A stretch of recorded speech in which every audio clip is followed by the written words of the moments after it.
अस्सलाम वालेकुम जी। ਲੱਖਾਂ ਦਰੂਦ ਪਾਕ ਨਬੀ ਤੇ ਉਹਨਾਂ ਦੀ ਆਲ ਤੇ। ਅਸੀਂ ਪਤਾ ਨਹੀਂ ਇੰਜ ਕਿਉਂ ਕਰਨੇ ਆ।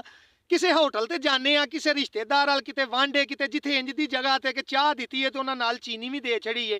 ਅਸੀਂ ਚੀਨੀ ਬਹੁਤ ਜ਼ਿਆਦਾ ਵਿੱਚ ਪਾ ਲੈਨੇ ਆ। ਜੇ ਆਪਣੇ ਘਰ ਅਸੀਂ ਇੰਨੀ ਨਹੀਂ ਪੀਂਦੇ। ਅਸੀਂ ਪਬਲਿਕ ਵਾਸ਼ਰੂਮ ਯੂਜ਼ ਕਰਨੇ ਆ ਨਾ, ਉੱਥੇ ਗਏ ਆ ਅਸੀਂ, ਟਿਸ਼ੂ ਸਾਬਣ ਇੱਕ ਇੰਜ ਕਰਕੇ ਚਲਾਉਣ ਵਾਲਾ ਲਿਕਵਿਡ ਜਿਹਾ ਨਿਕਲਿਆ, ਉਹ ਇੰਨੀ ਕੋ ਬੇਦਰਦੀ ਨਾਲ ਇਸਤੇਮਾਲ ਕਰਨੇ ਆ ਕਿ ਜਿਵੇਂ ਸਾਡੇ ਤੋਂ ਬਾਅਦ ਇੱਥੇ ਕਿਸੇ ਨੂੰ ਲੋੜ ਨਹੀਂ। ਜਿਹੜੇ ਖਾਣੇ ਦੇ ਪੈਸੇ ਕਿਸੇ ਨੇ ਦੇਣੇ ਹੋਣ, ਉਹ ਅਸੀਂ ਇੰਜ ਪਲੇਟ ਦੇ ਵਿੱਚ ਪਾ ਲੈਂਦੇ ਆ ਕਿ ਪਲੇਟ ਮਾਫੀਆਂ ਮੰਗਦੀ ਤੇ ਤਰਲੇ ਕਰਦੀ ਕਿ ਬਹੂ ਹੁਣ ਨਾ ਪਾਈ, ਮੇਰੀ ਇੰਨੀ ਹਿੰਮਤ ਨਹੀਂ। ਅਸੀਂ ਕਿਸੇ ਦਫ਼ਤਰ ਜਾਂਦੇ ਆ, ਪਾਸਪੋਰਟ ਸ਼ਨਾਖਤੀ ਕਾਰਡ ਜਾਂ ਕਿਤੇ ਵੀ ਜਿੱਥੇ ਲਾਈਨ ਲੱਗੀ ਹੁੰਦੀ ਏ, ਅਸੀਂ ਕੋਸ਼ਿਸ਼ ਕਰਨੇ ਆ ਕਿ ਲਾਈਨ ਵਾਲੇ ਖਲੇ ਰਹਿਣ।